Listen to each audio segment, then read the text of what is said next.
नमस्ते और आप सबका एक बार फिर से बहुत बहुत स्वागत है ऑर्गेनाइजोपीडिया में, जहां आपको मिलेंगे स्मार्ट होम ऑर्गेनाइजेशन टिप्स जो आपकी लाइफ को और भी इजी बना सकते हैं। आज हम बात करने वाले हैं मंदिर की मंथली क्लीनिंग एंड ऑर्गेनाइजेशन के बारे में। मंदिर एक पवित्र स्थल है, लेकिन अगर इसे रेगुलरली ऑर्गेनाइज ना किया जाए तो धीरे धीरे क्लटर बढ़ने लगता है, जो न सिर्फ मंदिर की शुद्धता को इफेक्ट करता है बल्कि पूजा के अनुभव को भी कम कर सकता है। इसलिए मंथली ऑर्गेनाइजेशन रूटीन बनाना बहुत ही ज्यादा जरूरी है। आज के वीडियो में आपको मिलेंगे सिंपल और इफेक्टिव टिप्स जो आपके मंदिर को हमेशा वेल ऑर्गेनाइज्ड और पॉजिटिव एनर्जी से भरा रखेंगे। तो चलिए बिना किसी देरी के शुरू करते हैं। महीने में कम से कम एक बार ये काफी ज्यादा जरूरी होता है कि हम मंदिर की डीप क्लीनिंग काफी अच्छी तरीके से करें। तो सबसे पहला स्टेप है कि जितने भी मंदिर में आपके पास तस्वीरें या मूर्तियां रखी हुई हैं, उन्हें निकाल करके किसी एक साफ जगह पर अच्छी तरीके से रख दें।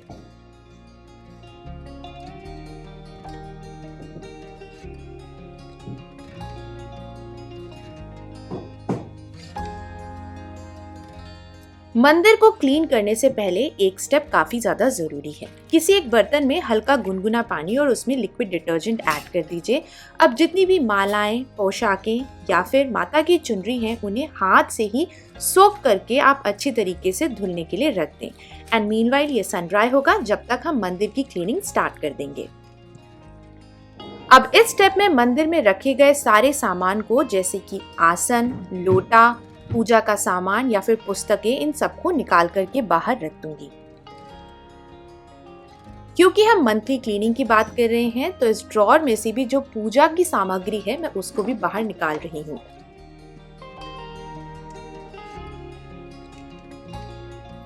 अब इस लाइनर को हटा करके ड्रॉर को मैं सबसे पहले अच्छे से क्लीन करूंगी। तो यहाँ सबसे पहले एक सूखे कपड़े से ड्राई डस्ट को हटा रही हूँ और उसके बाद में ऑल पर्पस क्लीनर इस्तेमाल करके इस ड्रॉर को अच्छे से क्लीन कर दूंगी। ड्रॉर को अच्छे से सूखने दें और उसके बाद में वापस इसमें लाइनर लगा दें। मंदिर में रखी गई सारी मूर्तियों को एक साफ जगह पर अच्छे से रख दें ताकि इनकी भी क्लीनिंग शुरू कर पाएं।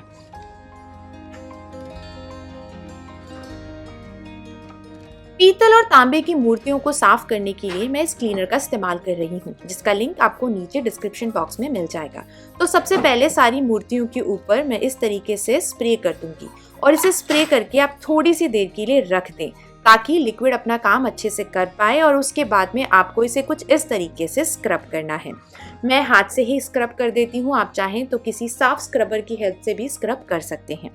और बाद में इन सारी मूर्तियों को आप साफ पानी से धो जरूर लें। अब ये है सिल्वर पॉलिश करने के लिए। तो जितनी भी चांदी की मूर्तियां हैं मैं इस डब्बे के अंदर डाल करके उसे कुछ इस तरीके से शेक करूंगी। जैसे जैसे लिक्विड सिल्वर से टच होगा, जो भी ऑक्सीडाइज्ड सिल्वर था वो वापस क्लीन होना शुरू हो जाएगा, कुछ इस तरीके से। मार्बल की मूर्तियों को साफ करने के लिए मैं पानी में डिटर्जेंट ऐड करके इन मूर्तियों को कुछ इस तरीके से क्लीन कर देती हूँ। मार्बल एंड जो मेटल की मूर्तियां होती हैं। अब इन सारी मूर्तियों को मैं वापस टेबल के ऊपर रख करके थोड़ा सा उसे पैट करूंगी ताकि उसमें पानी के निशान ना पड़े और मूर्तियां जल्दी से सूख जाएं।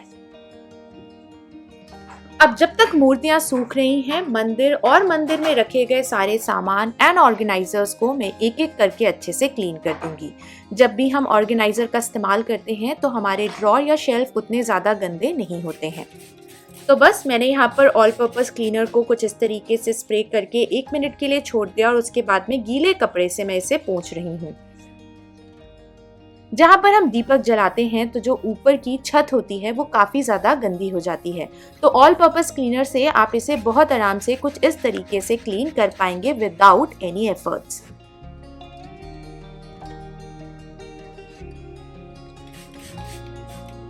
अब अगर आपके मंदिर के अंदर इस तरीके से जाली वाले दरवाजे हैं तो इन जालियों के जो होल्स हैं उन्हें क्लीन करने के लिए बस आपको इस तरीके से अपने फिंगर के ऊपर कपड़ा लगाना है और जो छोटे होल्स होंगे उनके अंदर आप इस तरीके से कपड़े को थोड़ा सा बैक एंड फोर्थ मूव करें। जितने भी होल्स होंगे या जो जालियां होंगी वो बहुत आराम से साफ हो जाएंगी।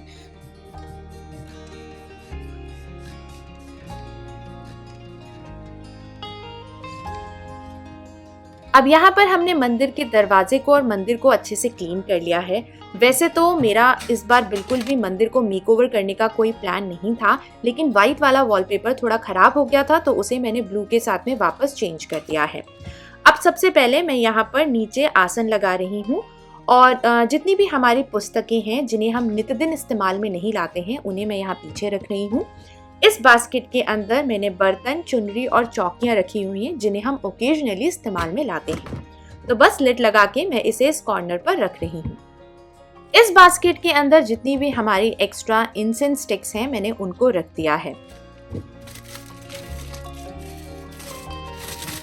जो हमारे नॉन ट्रांसपेरेंट बास्केट्स होती हैं उनके ऊपर लेबलिंग करना काफी ज्यादा जरूरी है ताकि इसे कोई भी पढ़कर इस्तेमाल में ला पाए। यहाँ पर एक मार्बल रख रही हूँ, इसमें जो भी एक्स्ट्रा धूप बत्ती के एशेज होंगे उन्हें कलेक्ट कर सकते हैं। प्रतिदिन इस्तेमाल में आने वाली पुस्तकें, और ये एक ऑर्गेनाइजर है जिसे मैंने होम सेंटर से परचेज किया था, तो इसके अंदर भी मैंने वो सामान रखा है जिसे हम एवरीडे इस्तेमाल में लाते हैं, जैसे कि धूप बत्ती, घी, माचिस या फिर इस तरीके से होल्डर्स। हमने हमारे मंदिर पर इस शेल्फ को डिटैचेबल बनवाया था ताकि हम इसे अच्छे से क्लीन कर पाएं। तो अब इस शेल्फ के ऊपर हम एक आसन लगाएंगे और अपने मंदिर को बहुत ही अच्छी तरीके से सजाने की कोशिश करेंगे। तो ये एक वॉल शेल्फ है, मेरे पास एक नया पड़ा हुआ था तो मैंने सोचा कि इस बार मैं इसे मंदिर में रख करके जो मुझे स्टेप्स क्रिएट करने हैं लेडर वाले, मैं इसकी हेल्प से क्रिएट करूंगी। अब इसके नीचे एक स्टेप देने के लिए एक चौकी रखी हुई थी तो मैं इस चौकी का इस्तेमाल कर रही हूँ कुछ इस तरीके से। अब बस इनके ऊपर हम सुंदर से आसन बिछा देंगे और हमारा जो मंदिर के एक स्टेप्स हैं वो हमने क्रिएट कर लिए हैं। अब जो भी मूर्तियां या फिर आपके पास में तस्वीरें रखी हों उनका इस्तेमाल करके आप अपने मंदिर को जैसे आप चाहें अपनी श्रद्धा के अनुसार सजा सकते हैं। खैर, मैंने इस बार अपने मंदिर को किसी भी तरीके का मेकओवर तो नहीं दिया है, बस एक छोटा सा एड ऑन किया है स्टेप्स वाला, अदरवाइज एवरीथिंग इज सेम। मैंने कोई भी तरीके के नए ऑर्गेनाइजर या किसी भी तरीके की नई प्रतिमा, मूर्तियां, इन सारी चीज़ों को बिल्कुल भी परचेज नहीं किया है।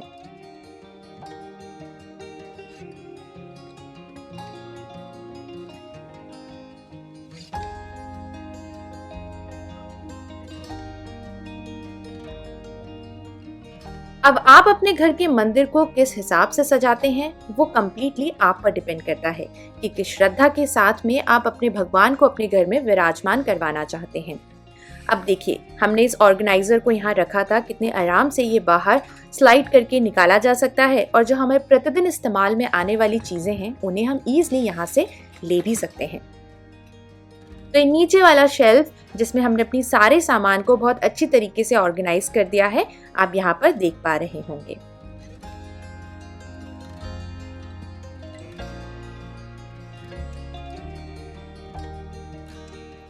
आप अपने घर के मंदिर को किस हिसाब से सजाएंगे वो तो आपको कोई भी नहीं बता सकता है, वो आप अपनी भक्ति और श्रद्धा के हिसाब से सजा सकते हैं। लेकिन मंदिर में रखे गए सामान को आपको कैसे ऑर्गेनाइज करना है वो मैं आपको जरूर बता सकती हूँ। तो फिर देखते हैं कि इस ड्रॉर को मैंने कैसे ऑर्गेनाइज किया है। सबसे पहले मैं यहाँ पर 2 बैम्बू के ऑर्गेनाइजर्स रख रही हूँ जिन्हें मैंने होम सेंटर से परचेज किया था। पीछे स्पेस है तो इस स्पेस में मैं उन किताबों को रखूंगी जिन्हें हम ओकेजनली इस्तेमाल में लाते हैं, जैसे गणेश पूजन या फिर नवरात्रि के समय पर। अब यहाँ पर आप ये बॉक्स देखेंगे, इसके अंदर कान्हा जी की छोटी छोटी चीजें जैसे कि मुकुट, बांसुरी या फिर उनके जो ज्वेलरीज होती हैं उनको रख दिया है। इस टिन बॉक्स के अंदर जितनी भी नई मालाएं हैं उन्हें रख रही हूँ और आप देखेंगे कि इसको रखने के बाद में से बार बार निकालने की जरूरत नहीं पड़ेगी, इसे यहाँ से ही ओपन करके इस्तेमाल में लाया जा सकता है। ये है एक टिश्यू होल्डर, तो मैं इस टिश्यू होल्डर को यहाँ पर रखूंगी जो भी हमारी प्रतिदिन इस्तेमाल में आने वाली पुस्तकें होती हैं उनको रखने के लिए। ऐसे रखने से ये पुस्तकें नीचे गिरेंगी भी नहीं और एक जगह ऑर्गेनाइज्ड भी हो जाएंगी। ये एक कार्डबोर्ड का बॉक्स है जिसके अंदर मैं माता जी के नए वस्त्र और कान्हा जी के नए वस्त्र को पीछे इस ऑर्गेनाइजर में रख रही हूँ। और आगे की तरफ जो भी हमारे कलश वगैरह होते हैं मैंने उनको रख दिया है। यहाँ पर इस खाली जगह में मैं कांच के कंटेनर्स का इस्तेमाल करके जितनी भी धूप है उनको रखूंगी, चाहे वो आपकी धूप स्टिक्स हो, धूप कोन्स हो, गीली धूप हो या इस तरीके से हवन कप्स हो, उनको मैंने इस तरीके के कंटेनर्स में भर दिया है। और इन कंटेनर्स को एक्सेस करना भी काफ़ी ज़्यादा ईजी है। ये एक स्पाइस ऑर्गेनाइजर है जिसके अंदर मंदिर का कुछ सामान, कपूर, हल्दी, गेहूं, चावल, रोरी, इन सारी चीज़ों को मैंने यहाँ पर रख दिया है। इसके साथ में एक स्पून भी आती है, तो बस डब्बों को खोल करके स्पून से सामान ईजिली निकाला जा सकता है। तो मैं उसे यहाँ पर रख रही हूँ। ये हैं घी के दिए जिन्हें मैं पीछे रखूंगी। इन्हें हम बहुत फ्रीक्वेंटली इस्तेमाल में नहीं लाते हैं क्योंकि घर में सब खुद से दीपक की बत्ती खुद बनाते हैं हर रोज पूजा करने से पहले। ये एक और ऑर्गेनाइजर है जिसे मैंने होम सेंटर से ही लिया था। इसमें कुछ इस तरीके से आप पार्टीशन अपने हिसाब से क्रिएट कर सकते हैं। अब यहाँ पर मैं रखने वाली हूँ सबसे पीछे गंगा जल। इस ग्लास कंटेनर के अंदर जौ और गेहूं है जो अगेन पूजा में कभी कभी इस्तेमाल में आता है। और यहाँ पर जो मौली है उसको मैंने इस डब्बे के अंदर रख दी है। अब ये कार्डबोर्ड बॉक्स है, धूप बत्ती का ही है, तो जिसमें जो भी हमारी कोन्स हैं धूप की उन्हें रख दिया है। यहाँ पर मैं रख रही हूँ एक्स्ट्रा रुई। इस कांच के कटोरी के अंदर जो घी का डब्बा है उसे रख रही हूँ ताकि लकड़ी का ऑर्गेनाइजर खराब ना हो। और यहाँ पर जो भी एक्स्ट्रा मैच बॉक्स थे उनको रख दिया है। तो कुछ इस तरीके से मैंने इस ड्रॉर को ऑर्गेनाइज किया है और आप देख सकते हैं कि किसी भी सामान को निकालने में ज़रा सा भी स्ट्रगल नहीं होता है। आप हर एक सामान को इंडिविजुअली निकाल करके उसे बहुत अच्छे से इस्तेमाल में ला सकते हैं। ऐसा नहीं कि आपको सारे सामान को हटाना पड़ेगा तभी आप पीछे की चीज़ों को एक्सेस कर पाएंगे। अब ये क्रॉकरी यूनिट में एक शेल्फ खाली था, तो वहाँ पर मैंने शेल्फ राइजर लगा करके इस बास्केट के अंदर जो भी हमारे मंदिर के आसन हैं उन्हें रखा है और इसमें हमारे कान्हा जी और माता जी के जो भी वस्त्र हैं उन्हें एक के ऊपर एक स्टैक करके रख दिया है। किचन के इस ओवरहेड कैबिनेट के अंदर जो भी हमारे मंदिर के एक्स्ट्रा बर्तन होते हैं उनको यहाँ रखती हूँ जो ओकेजनली हम पूजा के टाइम पर इस्तेमाल में लाते हैं। यहाँ इस डलिया के अंदर मैं ताजे तोड़े हुए फूलों को रख देती हूँ ताकि इसे कोई भी इस्तेमाल में ला पाए। एक व्यवस्थित मंदिर सिर्फ देखने में सुंदर नहीं लगता है बल्कि पूजा के अनुभव को और भी शांति भरा बना देता है। जब हर चीज अपनी जगह पर हो, दिया बनाना या फिर भगवान को भोग चढ़ाना सब कुछ आसानी से बिना किसी रुकावट के मिल जाता है। इससे न सिर्फ मंदिर की पवित्रता बनी रहती है बल्कि आप और आपके परिवार के लिए पूजा एक सुकून भरा अनुभव बन जाता है।